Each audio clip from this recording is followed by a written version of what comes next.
Alhamdulillahi Rabbil Alamin. Wassalatu wassalam ala ashrafil anbiya'i wal mursalin Sayyidina Muhammadin wa ala alihi wa ashabihi wa man tabi'ahum bi ihsan ila yaumiddin. Rabbi shrah li sadri wa yassir li amri wahlul 'uqdatam min lisani yafqahu qawli.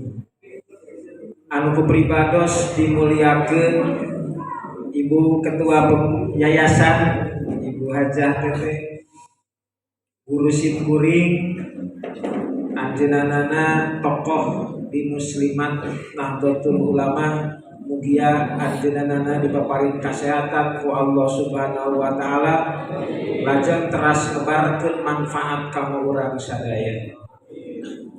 Anu kupribados dipihormat Ibu Kepala Madrasah sekaligus tokoh Patayat Erni, alhamdulillah sasarangan kami di Patayat dina kegiatan-kegiatan Patayat Cikatomas. Mugia anjeunana teras dipaparin wawasan keilmuan kesehatan dina nebarkeun kamanfaatan kanggo madrasah aliyah di Atoyah, khususna umumna kanggo pendidikan di Cikatomas Tasikmalaya.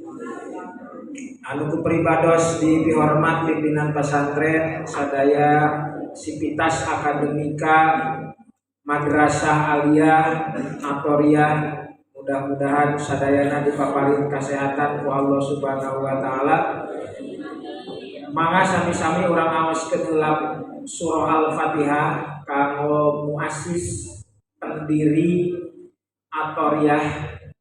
Mudah-mudahan wabil khusus kanggo almarhum almarhumlah al-mukarram Pak Ngersatiai anu parantos ngandegkeun Atoriyah sareng kulawargi besar anu parantos mulih ka rahmatullah. Mudah-mudahan ditarapi iman Islamna, dihapunten dosa perdosana, ditempatkeun dina tempat anu terbaik ku Allah Subhanahu wa taala. Al-Fatihah.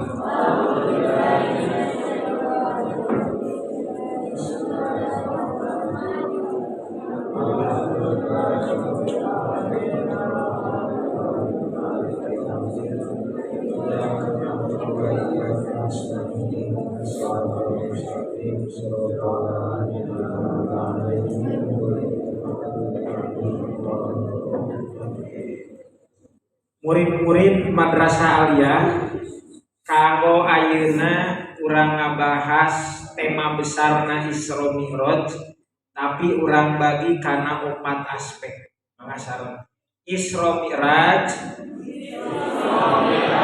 ditinjau tina sisi tarikh. 2. Isra Mi'raj ditinjau tina sisi ilmu tauhid.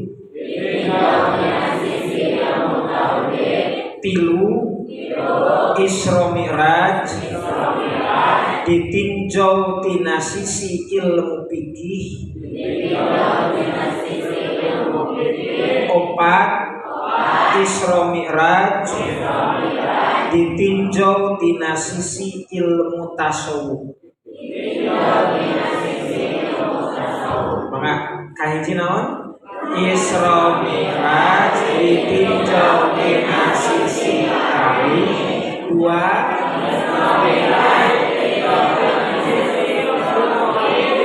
Katilu kaopat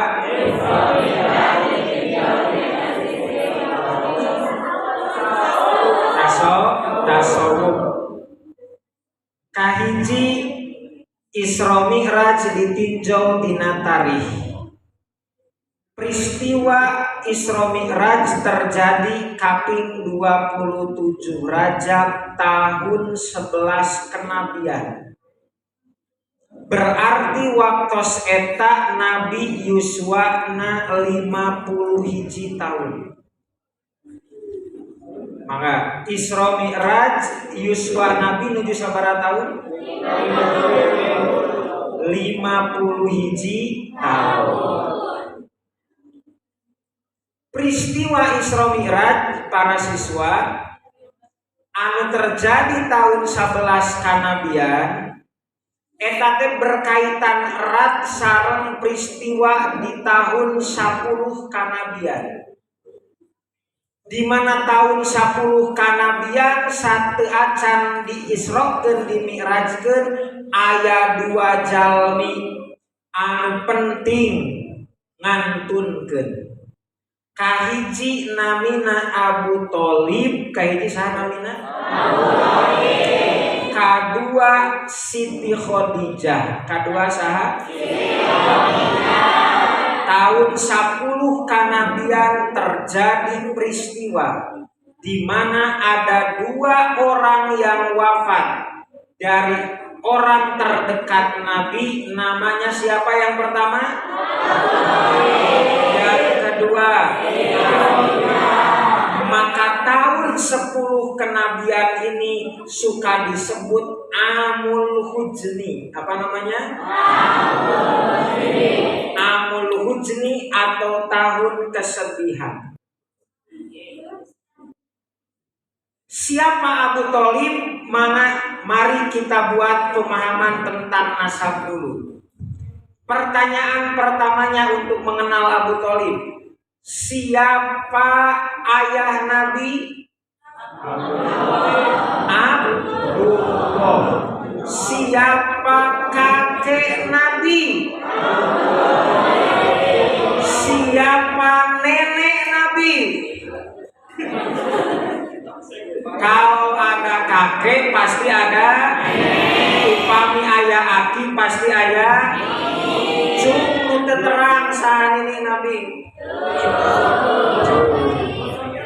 Ada satu kitab namanya Sirah Ibni Hisham. Garabu kitabnya.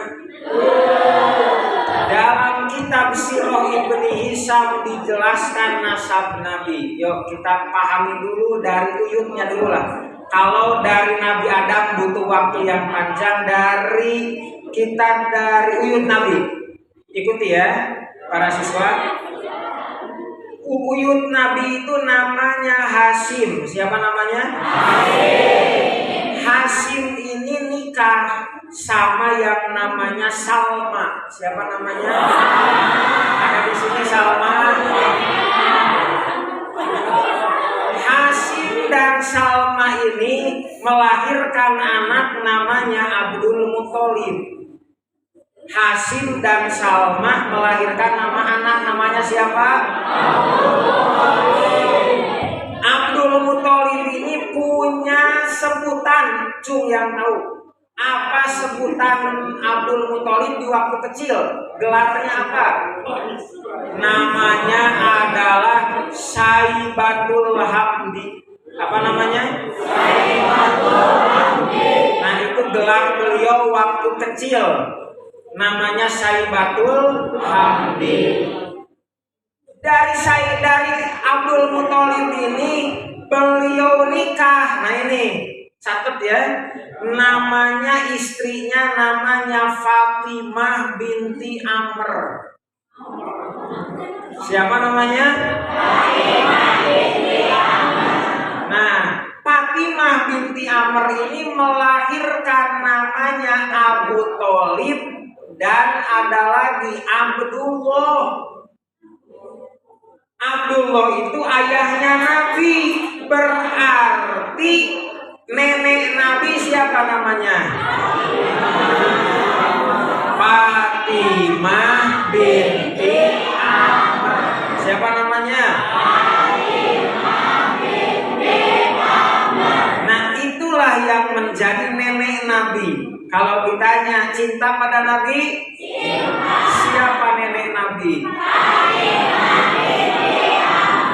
Nah dari Fatimah binti Amr ini melahirkan banyak anak, diantaranya Abu Tholib. Abu Tholib kemudian ada bungsunya namanya Abdullah. Jadi Rasulullah Shallallahu Alaihi Wasallam ke Abu Tholib itu kuat karena kakak dari ayah ayahnya. Cung yang tahu siapa nama kecil Abu Thalib? Nama kecilnya Abu Thalib itu ketika Abdul Muthalib nikah sama siapa? Fatimah binti Amr, lahirlah anak namanya Imron. Siapa namanya? Imron. Imron punya anak. Anak pertamanya namanya Thalib. Diberi namalah Imron ini Abu Thalib. Abu Thalib itu ayahnya Thalib. Abu itu ayah, Thalib itu Thalib. Nama aslinya adalah Imron. Ulangi, siapa nama asli Abu Thalib? Imron bin Abdul Muthalib. Punya anak yang pertama namanya Thalib, maka diberi gelar namanya Abu Thalib itu ayahnya. Cum yang tahu Abu Thalib siapa nama istrinya? Istri Abu Thalib. Catat oleh kalian anak-anak tuh, istri dari Abdul Muthalib namanya Fatimah binti Asad. Fatimah binti Asad. Asad. Siapa namanya? Fatimah binti Asad. Berarti di dalam kehidupan Nabi ada berapa Fatimah? Satu, Fatimah binti Amr. Dua, Fatimah binti Asad. Dan ada putri beliau namanya Fatimah Az-Zahra. Ada tiga dalam kehidupan beliau. Oke, sampai sana dulu. Beliau punya bungsu namanya Sayyidina Abdullah. Itu nasabnya. Punya putra namanya Kanjeng Nabi Muhammad Sallallahu Alaihi Wasallam. Abdul Muthalib ini pun nikah lagi sama yang namanya Lubna. Siapa namanya? Lubna. Jadi istri kedua dari Abdul Muthalib itu namanya adalah Lubna. Dari Lubna melahirkan anak namanya Abu Lahab. Namanya siapa? Nah, Abu Lahab. Abu Lahab. Abu siapa? Ulangi. Nama putra Lubna siapa namanya? Abu Lahab. Oh, sampai sana. Pelajari dulu kisahnya. Berarti sosok Abu Thalib ini sosok yang penting. Tahun 10 kenabian itu ketika Nabi berusia 50 tahun, Abu Thalib itu pada awalnya adalah pembela Rasulullah Sallallahu Alaihi Wasallam.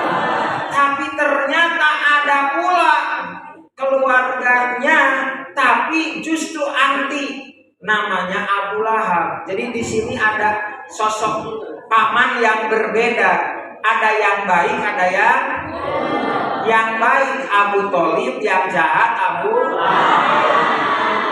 Yang suka nyuci Abu Gosok.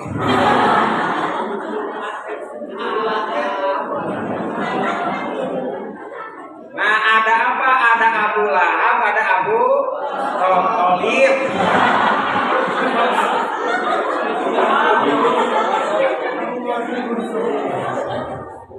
Nah, Abu Lahab ini jahatnya luar biasa. Waktu itu, supaya paham dulu ya sejarahnya. Abdul Muthalib itu penguasa, orang yang disuruh mengurusi daerah yang namanya Mekah. Daerah mana?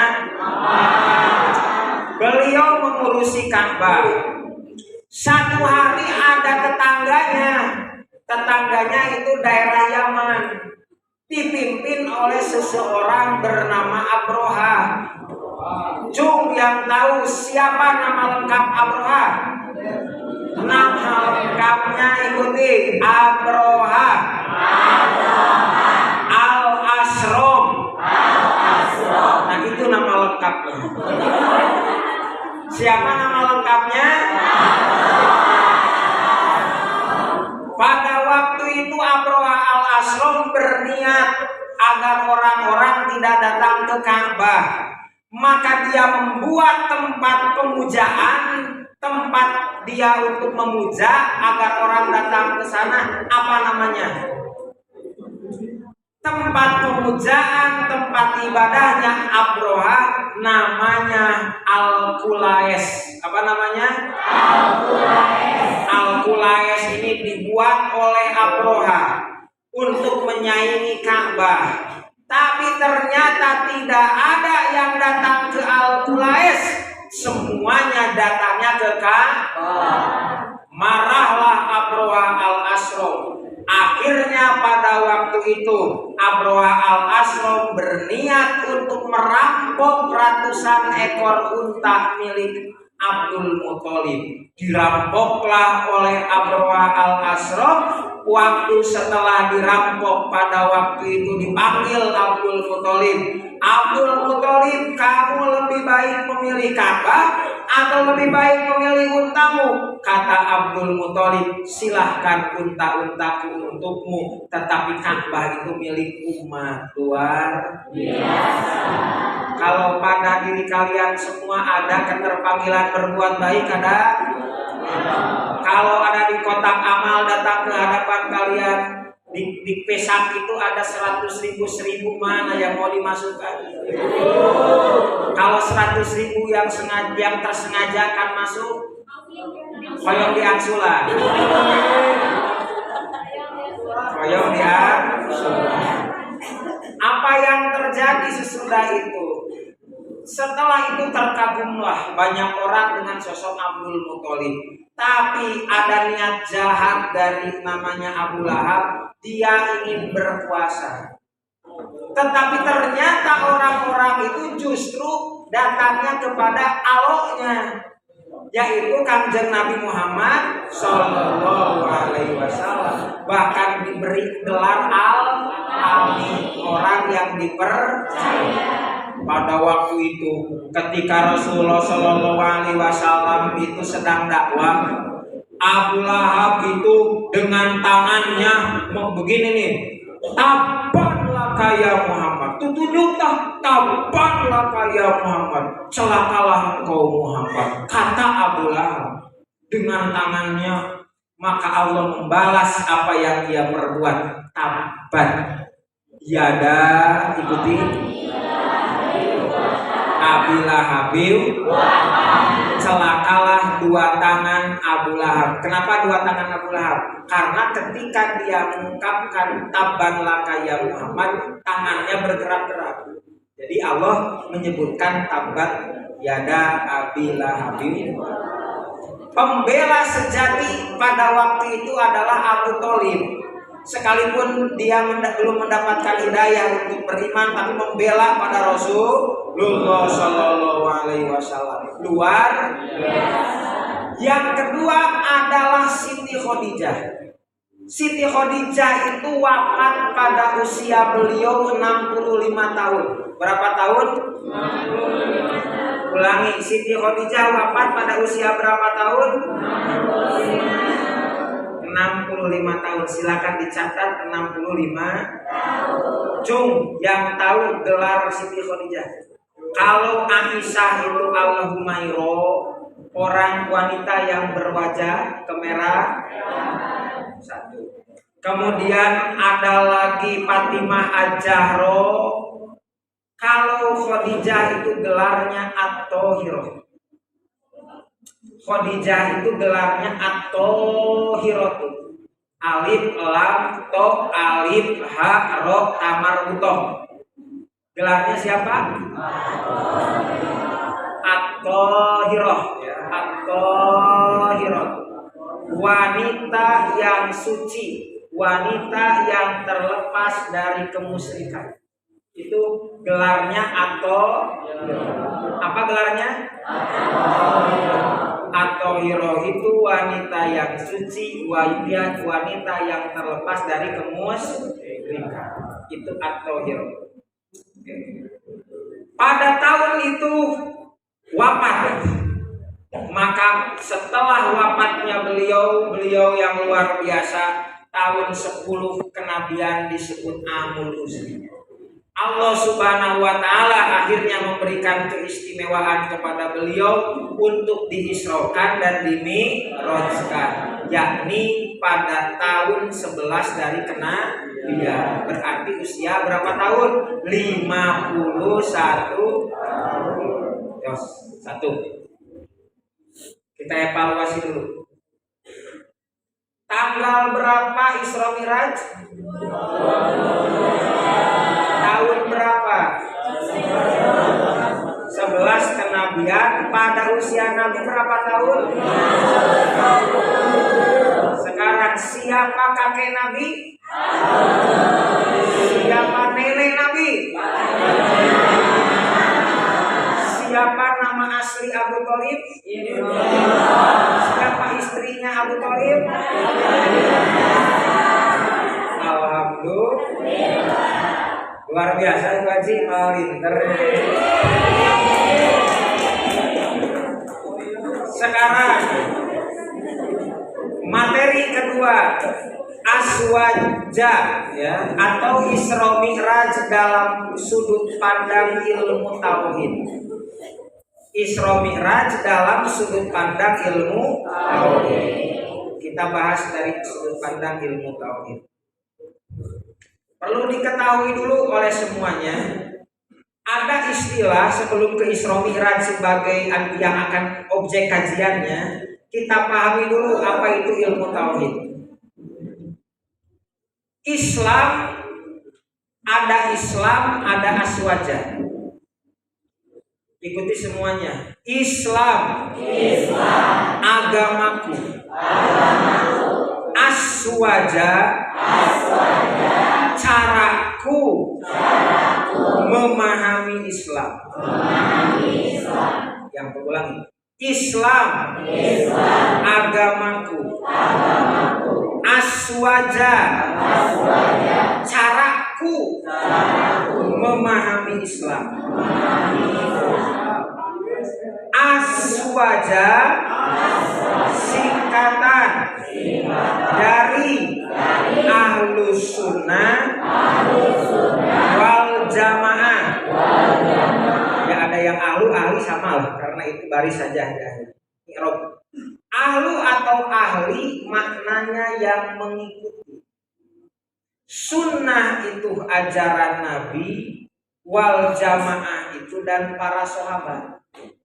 Kita sering mendengar aswaja Ahlus Sunnah wal Jamaah. Itu maksudnya begini. Apa agamamu? Agamaku Islam. Bagaimana kamu memahami Islam? Aku memahami Islam dengan mengikuti Nabi dan para sahabat. Mengikuti Nabi dan para sahabat namanya Ahlus Sunnah wal Jamaah. Ahlu yang mengikuti sunnah ajaran Nabi wal Jamaah dan para sahabat. Landasan aswaja ada 4. Landasan aswaja ada berapa? 1 Al-Quran. Yang pertama apa? 2 As-Sunnah. 3 Ijma. 4 Qiyas. Ulangi, landasan aswaja ada berapa? Landasan yang dipakai Nabi dan para sahabat ada berapa? 1, 2, 3, 4. Al-Quran itu firman Allah. Apa Al-Quran? Sunnah itu sabda Rasulullah. Ijma itu kesepakatan ulama. Apa itu ijma? Qiyas itu menyamakan dengan Al-Quran dan Sunnah. Apa qiyas? Ahlus sunnah wal jamaah der.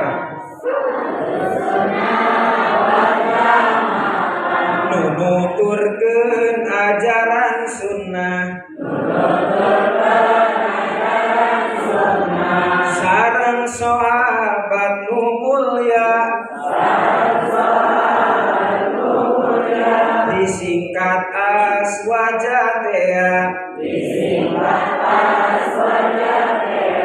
Al-Quran sareng sunnahna.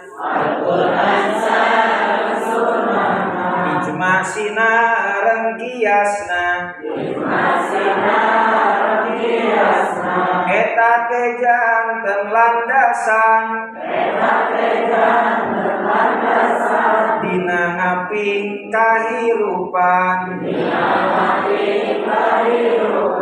Jadi landasan aswaja ada 4. 1, 2, 3, 4. Isi aswaja ada 3. Isi aswaja ada berapa? 1 akidah, 2 fikih, 3 tasawuf. Isi aswaja ada berapa? 1, 2, 3. Apa hubungannya? Ada iman, ada amal. Alladzina amanu wa amilus sholihat. Iman itu adalah akidah, amal itu ada 2. Ada amal dohir, amal batin. Amal dohir itu fikih, amal batin itu tasawuf. Ulangi, ada iman, ada amal. Ikuti. Di dalam berislam, praktek berislam itu ada 2. 1 iman, 2 amal. Praktek beraswaja itu ada 2. Beriman, beramal. Iman itu akidah, amal itu ada 2. Amal dohir, amal dohir, cara ruku, cara sujud, itu namanya fikih. Amal batin, ikhlas, tawadu, itu namanya tasawuf. Ulangi, isi aswaja ada berapa? 1, 2, 3. Kita mulai dari akidah dulu. Akidah itu terpraktekkan di zaman Nabi. Aswaja dalam bidang akidah, ulama yang berhasil mencatatkan cara berakidah Nabi ada 2 ulama besar. Namanya Abu Hasan al-Asy'ari dan Abu Mansur al-Maturidi. Siapa namanya? Abu Hasan al-Asy'ari dan Abu Mansur al-Maturidi.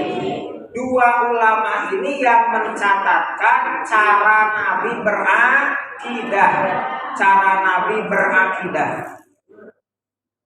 Abu Hasan al-Asy'ari itu luar biasa. Kata Ibnu Asakir dalam kitab Nadratul Fikril Imamil Asy'ari bahwa Abu Hasan al-Asy'ari itu mencatatkan cara Nabi berakidah itu wahiya qaribatun min mi'atai kitab, mendekati 200 kitab. Cuma tekatalan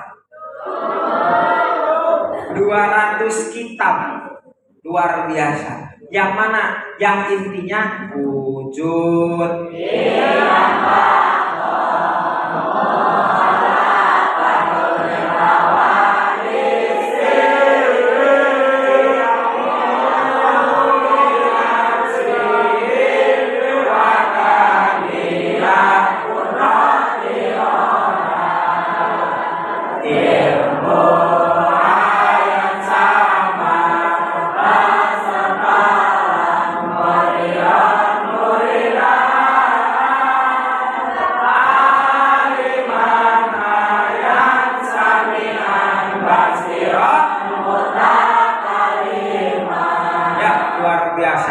Pertanyaannya, sampai ke Atoriyah bagaimana?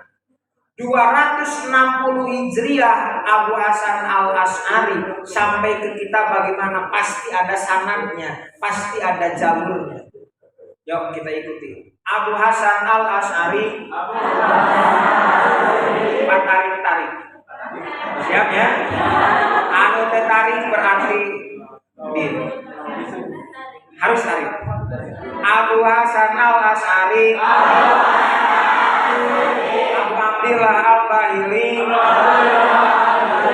Abu Bakar al-Bakilani, Imam Haromain, Imam Al-Ghazali, Imam Asyiristani, Imam Ar-Razi, Imam Al-Izi, Imam As-Sanusi, Imam Baijuri, Imam Dasuki, Syekh Ahmad Zaini Dahlan, Imam Nawawi Al-Bantani. Nah, ini beliau lah yang menyusun Tijan.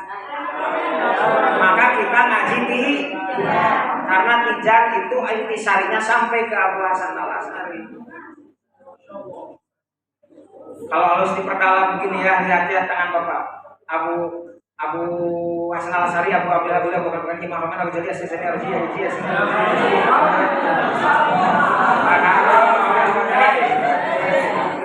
Ini luar biasa.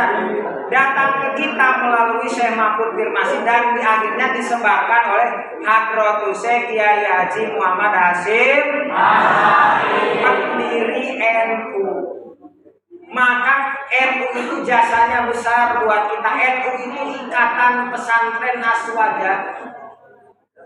Ikatan Pesantren Aswaja yang diisi oleh para kiai dan orang-orang yang mengikuti kiai.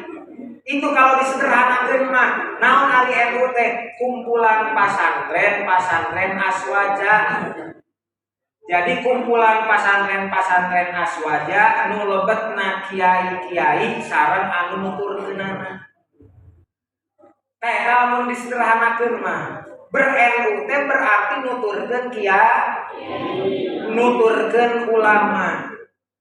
Nahdlatul Ulama teh ena nuturkeun ulama gitu. Sob ulama NU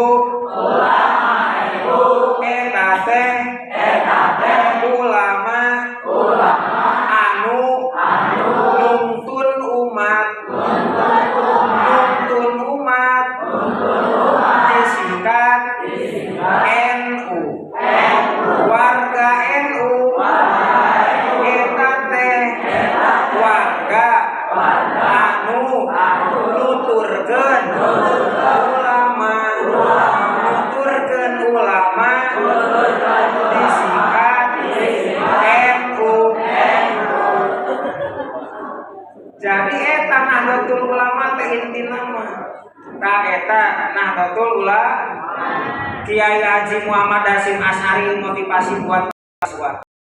Beliau itu adalah santrinya Syekh Muhammad.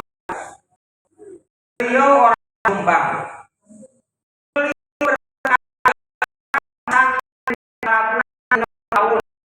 Berapa tahun?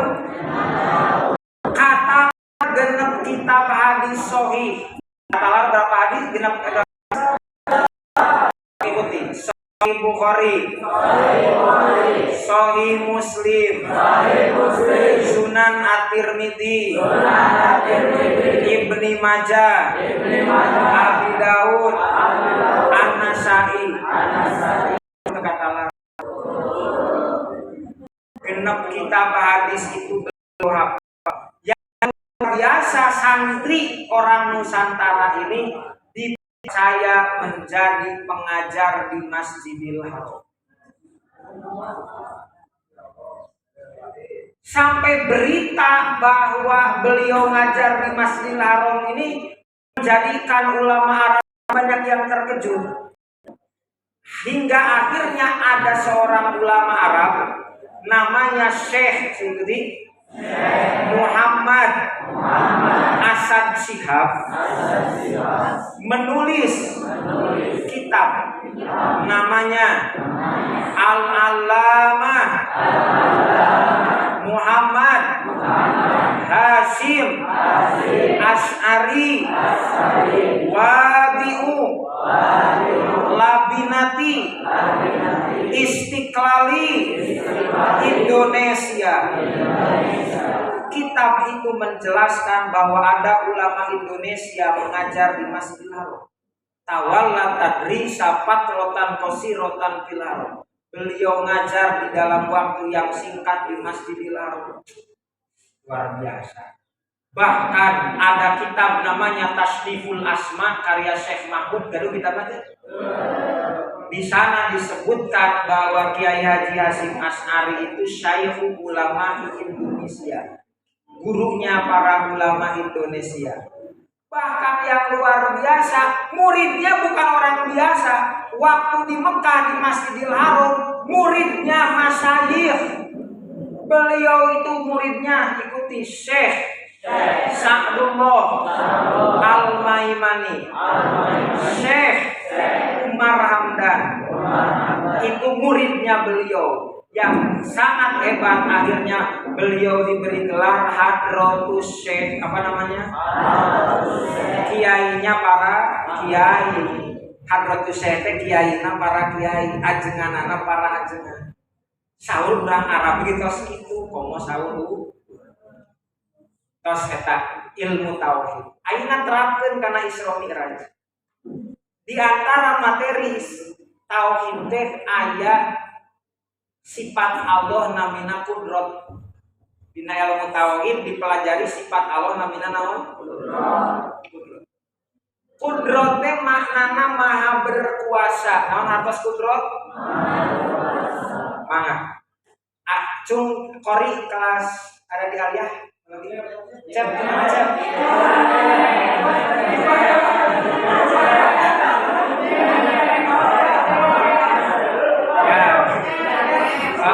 Kalau tidak ada ya bios.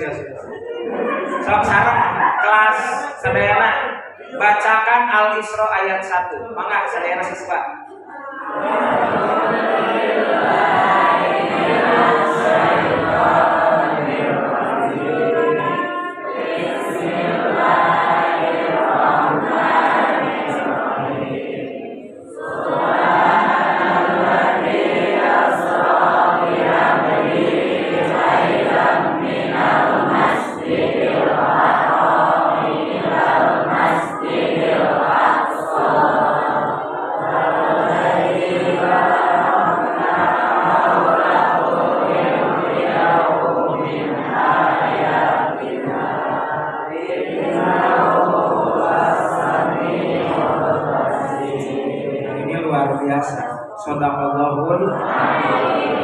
Para ulama tafsir ketika membahas tentang lafaz subhana itu saur ulama tafsir teh subhana teh aya dua makna.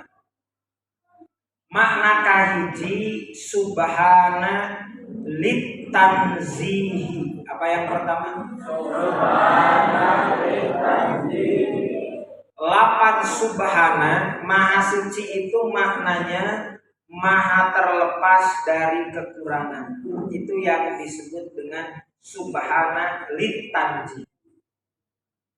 Jadi maha suci itu bermakna Allah terlepas dari segala kekurangan. Yang kedua subhana itu lita'ajubi. Apa yang kedua? Subhana maha suci itu maknanya betapa mengagumkan perbuatan Allah. Jadi kalau subhana itu maha terlepas dari segala kekurangan, kemudian maksud subhana itu maha mengagumkan semua perbuatan Allah.